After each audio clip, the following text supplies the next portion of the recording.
All right, now it says we're live. Definitely want to say good morning to those who are on the West Coast and good afternoon to those on the East Coast who have joined me today for.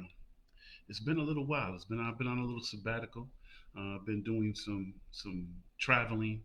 I've been doing some research to make sure that when I do the work that I do, I am the most proficient uh, expert that you can have, serving you to get the best product out of you, the best you out of you. So, with all that said, I want to start off today's session, even though we're going to be talking about emotional toxins. And some people say, never heard that word before, but it's not a word that's commonly used in the psychological world or a common word that's used in any scientific world, but it is one of the buzzwords that's going around between practitioners. And so people are using it to let people know that their emotions do drive their reactions, their actions, behaviors, all of those particular things. But first, I want to say that I had a long time saw a message on Facebook that a long time like brother of mine took ill, and so I want to take this opportunity to wish him well and hope he has a speedy recovery. I want to say my prayers are with you, Terrence Black, and hopefully people out there who do know Terrence will send well wishes so that he does recover uh, quickly and safely. With that being said, I want to go into today's topic. I was going to do it a lot longer, but I think I'm going to do it pretty. I'm not going to take a long time today. I'm not going to take a long time. I want to just get people to be able to give you an appetizer of this information because emotional toxins we know are about to take flight because we all know that usually during this particular time of the year, people start to um, get sad. People start to reminisce about family members who are no longer here. People start to believe that what they've done the whole entire year, they're starting to evaluate that. And some people consider what they've done as a failure. Some people just don't realize that failure is only defined by the person who believes that they failed. So we need to understand that, and we're going to work on that. But what I'm going to do is give you an opportunity to understand some of this emotional toxin and what it really looks like and what it really means. Because what we look at emotional toxins, they're negative feelings and thoughts that undermine our well being, often stemming from past trauma, negative self talks. And when they go unchecked, they can definitely cause physical symptoms and hinder personal and professional growth. So we want to start with that definition because when people say, well, what are emotional toxins? A lot of times we think that our thoughts are what drives our decisions, but it's really based on your emotions. And it's how you set your day up in the morning when you first wake up, on how your emotions will dictate what you do during the course of the day and who you interact with and how that individual makes you feel or how that individual dictates to you how you move through the particular day.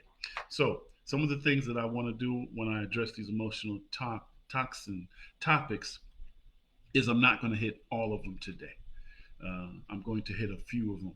But one of the things before I go into these topics, I want to tell you if you have some concerns and want to address some of the mental wellness concerns that you may have, you can book an initial exploratory conversation with me by going to my calendar. It's called its link is https at Calendly, CALENDLY.com/ Rory T. Edwards 1. And you'll find me there, and you can book an exploratory conversation with me so that we may explore or talk about some of the mental wellness concerns that you may have, or just helping you develop a plan to be a better person as you interact with individuals in your life. And that's going to be one of our future shows. It's definitely about relationships, and it's not just the fact that you're in a relationship with a person who you want to be involved with it, but it's just your relationships with everything, with your job, with your children, with your coworkers, with individuals you meet on the street, with business partners, all of those particular things that we're going to talk about in the next session, talking about relationships. But let's get to this emotional toxins and some of the things that can actually emotional toxins affect. And one of them, I think, is the biggest.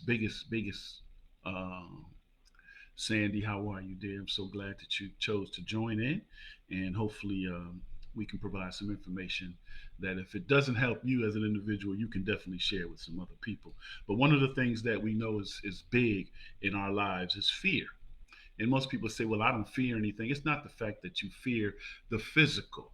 It's just sometimes the fear of failure is what drives our emotions to be sort of scattered all over the place. And I want to say that those are some of the things. Now, what is fear? Fear of failure, fear of rejection, fear of the unknown. Fear can be paralyzing and can prevent individuals from taking risks, trying new things, or moving forward with their goals. And one of the biggest things that I said is the fear of unknown. How many of us have been given instructions to go somewhere, and then the first thing we say is that, well, I don't know where I'm going, and what's it like? And you ask so many questions. It's not the fact that you don't trust the person that's telling you, because you should trust the person. If you know the person who's giving you the instructions, that relationship in should be, you trust that person enough to know that they wouldn't put you in a bad situation, right? So see, when we have those self talks, which we're also going to do a session on, because those self talks are the biggest distractor of your advancement in life and your advancement through your goals. But the fear of the unknown is one of the biggest ones in there. One of the other things is doubt, right? A common constant of doubt can undermine confidence, because our doubt is things that, well, I'm not qualified to do that. I'm not tall enough to do that. I'm not smart enough to do that. A lot of times, I recall when I grew up, I was always told I had to be twice as smart as some other people to compete with them. But what I found out in my journey, in these years of my life, is that I am smarter than most people that I encounter. But the difference is, I'm very smart in my lane. You see, so many people who have emotional toxins try to enter into multiple lanes, and you enter into multiple lanes. I tell people all the time. This is my favorite saying. If somebody says, "Could I call you to get some technological assistance?" And my first answer is no. If you want technological assistance, you better go to Best Buy or Geek Squad. So I gave two plugs to two organizations that have not put a dime in my account. So I'm going to be looking for a check. Thank you very much. But anyway, that's doubt. That's when we doubt. We don't think that we're capable of fulfilling any obligation that we have no experience in. So you need to understand that you have to conquer doubt, because conquering doubt is definitely one of those stifling emotional toxins that can stop you from doing whatever you need to do. One of the other things is resentment. Now, how many people carry a lot of guilt with them, carry resentment with them about things that didn't happen to them, and believe that the person who got it shouldn't have got it over them? Well, if you know about the Rory T. Edwards Group, our motto is, you cannot withdraw what you did not deposit. And if you did not deposit all of the requirements of that position, of of those feelings, then you're going to have resentment. You're going to think that I didn't fulfill the relationship because uh, I wasn't qualified enough. No, it just wasn't your time. It just wasn't your time. See, in life, we all grow. Either you stay stifled, or you stay stagnant in a place, or you grow. And as you grow, you can then go back and review some of the things that you are resentful for. Resentment doesn't affect the person as much as it affects you, because you're the one carrying the love. The person who you may resent doesn't may not even know that you resent them. And if you do, and if you're an adult about it, what you do is you go back and you confront the person, and you may say, 20 years ago, something you said has hindered me. Now, it may surprise the person that they didn't know that they did that to you, but it gets you an opportunity to get rid of the resentment. It gives you an opportunity to be able to develop a great personal and professional a road, clear road for you in your life. One of the other things I think is really big is jealousy, right?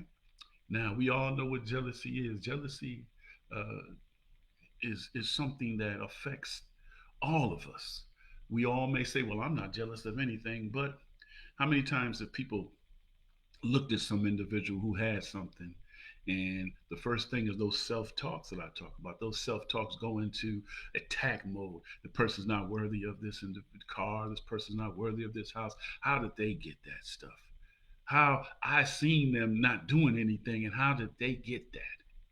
See, jealousy can block you from obtaining your goals so much that you don't even realize it's going on. And even though we're talking about these emotional toxins, I think our bigger conversations are going to be about those self talks, because a lot of this stuff is generated from those self talks that we have. Back in the day, it used to be the depiction was you have the devil on one side and the angel on the other side, and they're both telling you what you need to do, and you make a choice. And then the story would do is whatever choice you made, the other one would pop away, and that individual, the devil or the angel, will continue to give you instructions. But in most cases, jealousy is derived from you believing, again, that somebody has something that you deserve. And the only way you're going to be able to deserve it is you have to see in your plan of execution, your plan of living, have I put together the opportunities that give me the ability to have that. And so you should celebrate other people, because once you celebrate people or celebrate uh, different things that people are doing that you want to elevate to, you then put that in the universe. And once you put that in the universe then blesses you with the fact that you're able to now have a clearer thinking path towards what you need to do that, so that you eliminate the jealousy and move on. Now I'm only going to do two more, and then I'm going to give you again. I'm going to tell you this right here. Here we go. Here we go. If you can see that, if you need to book an appointment with me, if you need to get a um, one-on-one exploratory conversation with the one and only Dr. Rory T. Edwards, here's my calendar information. Now, I know somebody out there is intelligent going to help me know how to put this in there so it can come up on my screen next time. But I did do it, and it's not popping up. So I did make an attempt. But like I said, technology is not my forte. But let's go with the third, one of the last two. One I want to go with is loneliness, because in these times, a lot of us feel lonely. We believe that we need to have someone around us for us to feel like we're valued. Loneliness can also be isolation, and can reduce the sense of purpose and hinder motivation. Loneliness is the thing that you go in the house and you look around and it's just you. Um, but what I do is to tell people how they can change the feeling of loneliness is put things around that remind you of the memories that you made in your journey. Everybody who comes here will eventually leave here. So you're not going to have the people who you believe supported you when you were a child here for the remainder of your life. You're not going to have your children around your entire life. But if you want them to, you're going to see that that's going to cause a major problem in your productivity, right? And so those things, I tell people to put things around your house that remind you of those memories if you are by yourself. If you're in the holiday season and we're approaching that, and you have no family, or if you have nobody that you can celebrate the holidays with, celebrate the holidays with yourself and do things that you like, that make you feel good. Put on some wonderful music, watch your favorite movie, get on the phone and talk to some of your closest influencers. Things that like that will help you to now get out of the loneliness mode of thinking and believing that you haven't accomplished anything, and that you are not worthy of anybody being with you during the holidays. It's not required that you be by with people during the holidays. And sometimes, if we really understand the true essence of the universe, loneliness is a time of reflection and growth. Loneliness gives you the time for you to be able to sit back and say, look at what I've accomplished. Now, what do I do in each one of these segments to move forward towards my ultimate goal. Loneliness is not supposed to be you sitting there waddling in things that make you feel comfortable. Some of the things that make you feel comfortable may not be good for you. So please think about, well, as we move forward, loneliness can be a very positive outcome also if you look at it from the different side of the perspective. And the last one I think all of us engage in is procrastination. Continually postponing tasks or decisions can lead to missed opportunities. Uh, we procrastinate. We see things. We say we're going to put it off to tomorrow. Tomorrow's not promised to any one of us. If you have the ability today to get up and do that, and it's in your spirit, and your energy level is really extraordinary, get up and do it. Put together a task sheet for tomorrow as you're moving through the day. Every day, this is what I do. Every day before I get up in the morning. First thing I do is I do my meditation. I do my reading. These are the things that set my mind and my spirit in the right frame of mind, so that I know going forward, can nobody distract me off of my goals. And this is what I do. And so I'm letting people know that you need to put together something that is very important, that you understand you have a blueprint for your goals for that particular day. And then at the end of the night, uh, when I'm about to go to sleep, what do? I get rid of the things that I had no control over that day and will not be part of my agenda for tomorrow. And I release them back into the universe because they may be useful to somebody else, but they weren't useful to me. And so I do create another plan in the morning. I don't create a plan at night because, like I said in the beginning, all of us who are here today may not be here tomorrow. So you don't want to make promises that you can't keep.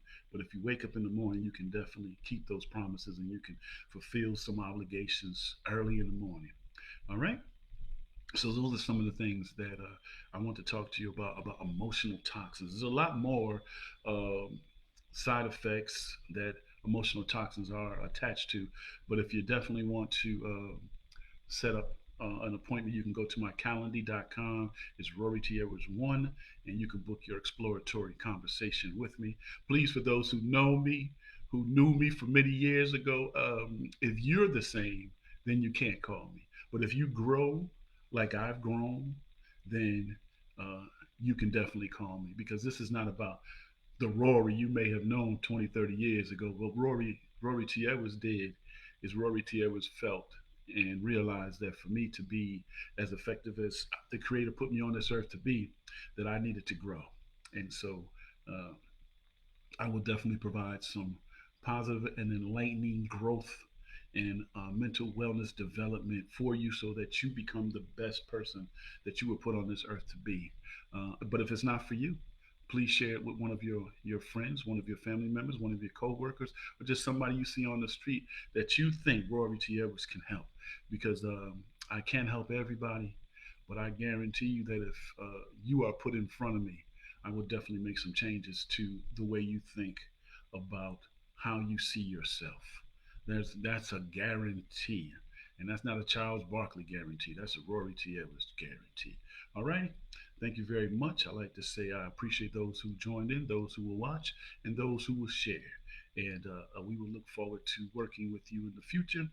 And once again, don't forget, if you want to send me an email also, my email is rorytedwards1 at gmail.com. That's rorytedwards1 at gmail.com. And if you want to connect via social media, everything's my name, Rory T. Edwards.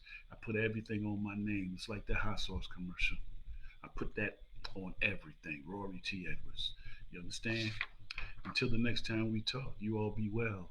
Uh, Address your emotional toxins. We're going to give you some information about how you address those. Self talk soon, and then we're going to talk about relationships, reasons why relationships fail, but also reasons why relationships can be successful. So until the next time we talk, Ashe, you be well, and take care of yourself, because you only have one opportunity and you only have one shot to be the best that you can possibly be. Take advantage of it. Be well again, family. Ashe.